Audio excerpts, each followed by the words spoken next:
Are you looking to do deals and master flipping houses? Welcome to the DoDeals Show with our host, Mr. Tim Mai. As a successful investor and mentor to many real estate investors, Tim's students consistently run 6- and 7-figure investing businesses. Each week, you'll hear from top real estate investors who share the best strategies, systems, and secrets that you can use to be more successful. Tim and his guests will pull back the curtain for you to learn their exact tactics, tricks, and tools that are working best right now in today's real estate market. Now, let's welcome Mr. Tim Mai. Well, hello everybody. Welcome to this interview. Today I have on the line with me Jordan Stanley Payne.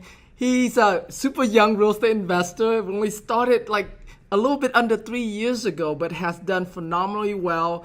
His first 10 months he started doing wholesaling, and for the last couple of years he's been focusing on buy and hold, and we'll go into what made him transition that way. But in that short amount of time, in just about 2 years, he have built up over $2 million in assets. Of course, plus the residual income that comes from that each month, right? So. With that, welcome, Jordan. Thank you so much for doing this interview with me today, buddy. Thanks, Tim. I appreciate it. Awesome. Let's take us back. 3 years ago, right? What made you decide to get into real estate investing? And walk us through like how you got started. Yeah. So my motivation back when I very first started was I was working at an airport in Billings, Montana. And I was working all night and I never got to see my wife. So I started in my downtime, started looking up some other stuff and came across, Rich Dad, Poor Dad and some of those books that really got me thinking about, man, what do I really want to be doing for the next 50 years? So after reading a couple of those books, I learned about wholesaling and found a guy that was doing it in my market and kind of teamed up with him and kind of off to the races from there. Did a couple deals and quit my job at the airport and dove right in. Wow. So what was your first, let's go into your first deal. Tell us about that deal. Sure. So my first deal here in Montana was actually a lady that was about to lose her house to pre-foreclosure.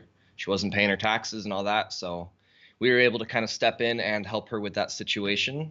I knew nothing about real estate. It was just kind of, winging it, and we found a guy that was looking for some rental properties, and we were able to connect to those two and made a decent amount of money in the middle. That's awesome. I know you mentioned before we started the recording here that that you also did some virtual wholesaling, so share with us about that. Yeah, Montana is such a big state with so few people. I was looking at other opportunities in, Kansas City, Missouri, in Ohio, and Charlotte, North Carolina, and just trying to get into some of those bigger markets that had more people. If you purchase a mailer in Billings, Montana, you're going to have 50 people on it.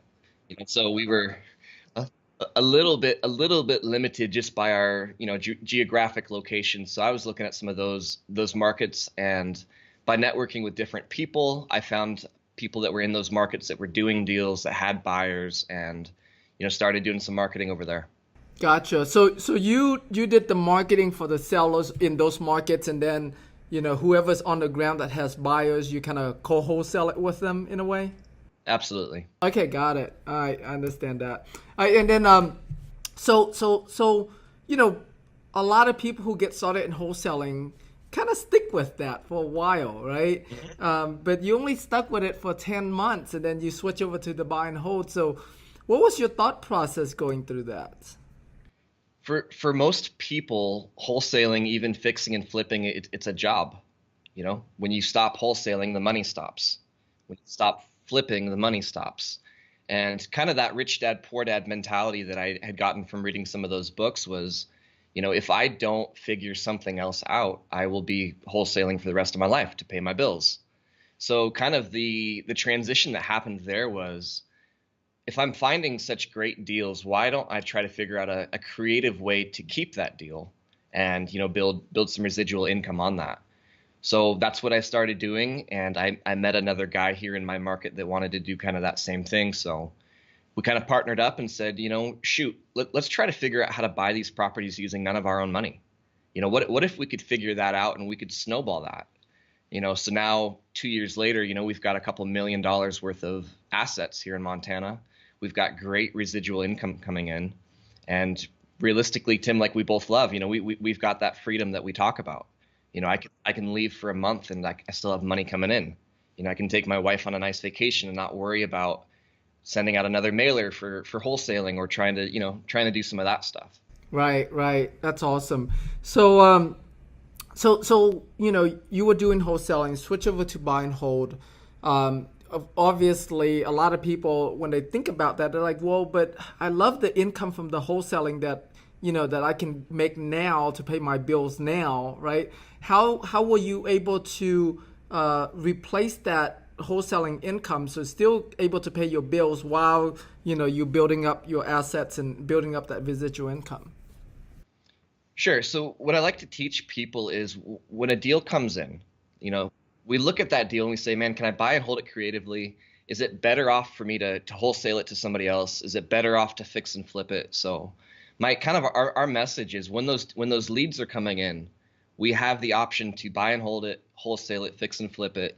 We've got a lot of stuff in our back pocket, as far as what we can do with the deal. So I was doing some wholesale stuff here and there, kind of in my virtual markets, but my main focus was my first option was how can I buy this and hold it? And if I couldn't do that, if I couldn't figure that out, and if the numbers didn't work, I had all these buyers in my back pocket, and I could say, hey, look, here's a deal for you. So we did a little bit of a syndication there. We were doing both the buy and hold and some of the wholesaling stuff, probably for the first 4 or 5 months at least, until we had some of that residual income coming in. Gotcha. That's a smart idea. So did you gradually went from buy and hold single families into duplex and and into bigger plexes or bigger units or what? For sure. Yeah. Our first buy and hold was actually a single family. It was in a market that I knew nothing about. I found the deal. It kind of worked, or at least I thought it did. So our first one was a single family, and after that first deal, we've never owned a single family after that. Nothing wrong with single families, but for me, it's like if I'm gonna put, let's say, 2 hours into analyzing a deal, would I rather buy a single family, or the same amount of time could get me a duplex, a fourplex, a tenplex? So in my mind, if I'm already spending the time, I might as well go for a duplex, a fourplex, a sixplex, or something. Gotcha. Okay. Yeah, that makes a lot of sense. More cash flow, right? Yeah, for sure. What's your average, how many units is your average property? The buy and holds. Yeah, like I said, based on our demographic here, we don't have a ton of people. So there's not a lot of the 50, 60, 100, 150 unit buildings. There's very, very few of them. So most of our stuff has been kind of on the smaller end, the 2, 4, the 6s. Last one we did was a 15 unit. So a lot of that stuff under that 20 unit range is a lot more common here. Gotcha. That's good. Okay. So, with you being in a small market like that, how do you position yourself such that you have, bird dogs bringing you deals, investors bringing, you become the dominant player in the market, right? Have everyone bringing you deals. What's your strategy there? Just exactly what you said. When we first came into our markets, we were the new guy. There was a bunch of the people that had been doing it for a lot longer than we had, and we kind of had to establish ourselves a little bit by proving hey, we can actually do deals, we can actually close deals. And our biggest thing in our markets is we work really, really closely with the community. So we're working with the sheriff's department and the drug enforcement departments and the city planning people. We're doing a lot of that stuff just to kind of try to help our community in as many ways as we can. So that kind of established us as a decent player. And being that these are smaller markets, when I'm advertising for a multifamily, I'm pretty much reaching out to all the other players in the game. So just by doing that enough times, we started having meetings with these people and going out to lunch and to coffee with these people and kind of meeting all of the different players. It's not like Houston or Dallas where there's millions and millions and millions of people and 100,000 wholesalers. You see what I'm saying? So being that it was a smaller market really gave us an advantage because we got to meet everybody doing deals. Gotcha. Okay. And is it kind of that market where it's like everybody kind of know everybody? Yeah, yeah, pretty much. That's awesome. I mean, you're probably in a really good position for all the retirees, like guys that looking to retire and exit out, and like sell all their properties to you, right? Yeah, I mean, one of the guys that we've done quite a few deals with, he's an 80-year-old guy. He owns a ton of properties, and he's older. He doesn't care about his taxes, so he's not paying his taxes. He's not putting a lot of time and effort and money into his properties, so they're kind of getting run down. And that's kind of an opportunity for us to come in and say, hey man, how can we add value to your situation? What do you need? So our biggest thing is, how can we add value? How can we help solve somebody's problem? For him, he wants to move to Oregon, so we're trying to kind of help him relieve that pressure of having all of these rentals in Montana, giving him enough money to effectively go move his family back to Oregon. So just kind of that mindset and that mentality of, how can I help you, Tim? How can I help you? How can I help you? We're saying that to everybody that we're coming across, and by kind of dominating that market with, we're not trying to screw anybody over. We're not trying to steal deals from people. Some people have a scarcity mentality where I don't want anybody to know what I'm doing. I don't want anybody to know who I am. I'm just going to do deals, kind of under the radar. I try to meet everybody in my market that's doing deals. Because if they find a deal and they can't do it, maybe they'll ask me if I can do it, But just by doing that, everybody does more deals, and it's worked really well for us. Yeah, I mean, this is applicable to any markets, but especially yours. I mean, like that long-term relationship is so important. Yeah. Right? You have only so many people in the area, so if you meet with every one of them and do it long-term, it's a great strategy for sure. And for the folks listening to this, if you're in a big market and your market is way too competitive, well, on the outskirt of every big market is a bunch of small markets, right? And so you might want to consider going into those smaller markets. I know here in Houston, I mean, we have tons of competition in the Harris County market. But when we go outside of that Harris County, there's not much competition at all. Of course, it's a little bit further drive. I mean, Houston's like to get from one end of town to the next end of town, just in the Houston, it's an hour and a half drive. Oh, sure. But so yeah, if we're willing to drive a little out further to the surrounding counties, not much competition at all. So. Well, whatever everybody else is doing, do the opposite. If everybody's doing bandit signs, do direct marketing with mailers. If everybody's doing deals here, go outside there. I mean, that's smart. That's effective. That works for people. Right. Now that's a really good tip because I've seen, like, I've been doing this since 2002, so I get to see like waves, right? I get to see when I first started. I was like one of the few guys that put out bandit signs. And then a couple years after I was in the business, when I go out put out bandit signs, there's like 10 other bandit signs on the same corner.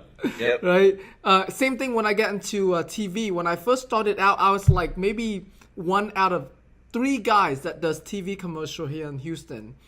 And a couple years later into it, there was like tons of guys was doing TV, So it's like, yeah, you do whatever they're not doing. Like if you see everyone's doing one thing, do something else. If you see everyone marketing in one area of town, go to another area. That's a great tip. For sure. So on the buy and hold, who manages your property? Do you guys do it in-house or do you outsource that out? So when we first started, when we had our first few properties, we had to manage them ourselves. And I really wish that I would have done it differently. I really wish I would have started with management because actually in January, we turned over basically 2 different portfolios to management. And there's a lot of cost associated when you do that. The security deposits, and some of them want like a couple $100 buffer per unit, and just some of that stuff. So I really wish, and I teach now, look, calculate in that management cost when you're doing a buy and hold deal, because even if you pay yourself that, you want to have that expense listed in there, because if you do it on the back end like I did, it's a little bit of an interesting transition. So I'm very, very glad that I gave everything over to management, and I wish I would have done it sooner. Gotcha. Okay. How do you find good management? That's one of my concerns in turning it over. It's like, like what are some of the criteria you use to kind of pre-screen, who would be a good manager for you? I like to rely on the other people in the market. Who are you using that's been treating you well? Who did you use that didn't treat you well? But just going back to our conversation a couple minutes ago, just by knowing the other people in your market, ask, if you're asking 5 different people who they use, and they're all saying, man, I'm using Nielsen. Okay, well, that's probably a good place to start. But if they're saying, man, don't go over there, don't trust that Jordan kid, you'd probably shy away from that. So I relied on, some of the other people. Our situation was kind of unique because we found basically a guy that owned a bank, or was the president of a bank, also owned a property management company and like a collection gig. So his pitch was, I'll fund you and I'll manage you and we'll help with the collection. So it was kind of a good partnership, because we've been doing deals with his bank now, and his property management team is doing very, very well. Right. Wow. That's an interesting interesting banker. Yeah, I think I think it's really smart, and I think it's going to work out really well for him. Right. Yeah. No, that's really awesome. So what's your goal in terms of like number of assets in Montana? Like is there a point where it's like, oh, I've already owned 90% of Montana? So we're in 2 different markets. I'm doing this because we have a portfolio over here and one over here. So we have Eastern and Western Montana right now, and realistically we can do 50, 60, 70 more deals in each before it's really saturated. Maybe a little bit more, but I've got so many connections now, just by networking with people like you. I've got so many connections now where I feel like in Dallas specifically, and even in Houston, I feel like I could buy and hold over there just because I've got a team set up. I've got one of my business partner lives in Ohio. I was there a couple weeks ago. But by building these different teams and these different hubs, I would feel very comfortable doing a deal in Ohio, or in Dallas or Houston.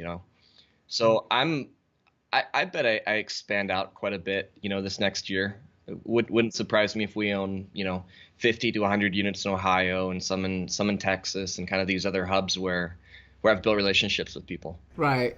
I think that's the cool thing about the multifamily stuff. It's so much easier to take that into another market. And almost every market has good property managers, and if you already know how to find good ones, then that'll make your life a lot easier for sure. I don't care if you're wholesaling, buy and hold, fix and flip. I don't care what you do. If you don't have a good team, you're in trouble. So one of the things I like to say is, if you want to be a millionaire, build $1 million team. If you want to be a billionaire, build $1 billion team. So let me give you an example. Like in my main market, I've got my lawyer, my CPA, my real estate agent, my property management company. I've got my general contractor. I've got my insurance guy. I've got my inspector. So my team is so solid. But my main market's 3 hours away from me. So as you can imagine, I'm not driving back and forth often. But because of that location challenge, I've built a hell of a team over there. So I feel very comfortable with when a deal comes across my desk. I can say, hey, insurance guy, go check it out. What do you see? Are there any red flags that you see? Go over there with my general contractor, and we can look at the repairs that are going to be needed. I can have my agent, But so if I do deals in Ohio, I'm going to be looking to build that same team over in Ohio. or in Texas. So wherever you are, having that team in place it's gold. Yeah, that's awesome. Great tip. So in terms of marketing, besides the networking that you do, is there any other outbound marketing that you do? I'll do letters every once in a while. Just a very, very simple, I want to buy, do you want to sell? Call me.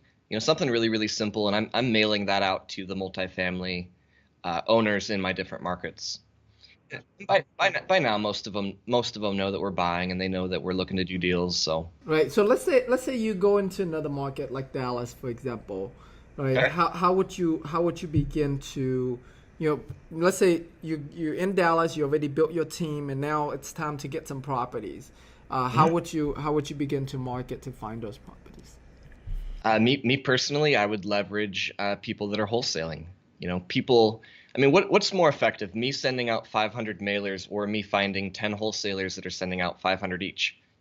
So just leveraging other people that are already very familiar with the market. They already have a lot of advertisement. Maybe they're doing bandit signs, direct mail. Maybe they're doing pre-foreclosure and probate. I would just try to leverage some of those people and kind of add them to my team as some marketing people, because my efforts aren't going to be as good as, somebody like you in Houston where you already know the market, or in Dallas, so I would try to leverage some of those people. That's good. That's smart. I like just your strategy in general. Whether it's your market or another market, or getting acquisition or managing. You're constantly thinking about, like, who else can I put on my team? Who else can I leverage? Who else can I work with, to accomplish what I want to accomplish? For sure. Dude, that's a really powerful trait that you have, because so many entrepreneurs, we get into business and we think that I got to do it all myself. I got to figure it all out on myself. It's like, and so most people don't look at their business from that team kind of perspective that you look at it. Sure. Is that something that you've learned along the way, or it's kind of natural for you because you're a people person, or where did you pick up or learn that skill set? Probably a little bit of both. When I first started, it was just me and my business partner, so there was no team. So as a little bit of time went on, we said, we really need somebody in construction that can be a part of our. So I think over time I had to figure out what team players I needed. I'm not good at the paperwork. I'm not good at the tax stuff.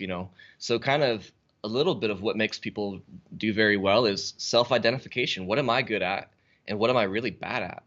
So I'm not good at construction. My business partner he's built houses before, so just kind of identifying what I'm good at, what he's good at, what do we lack in.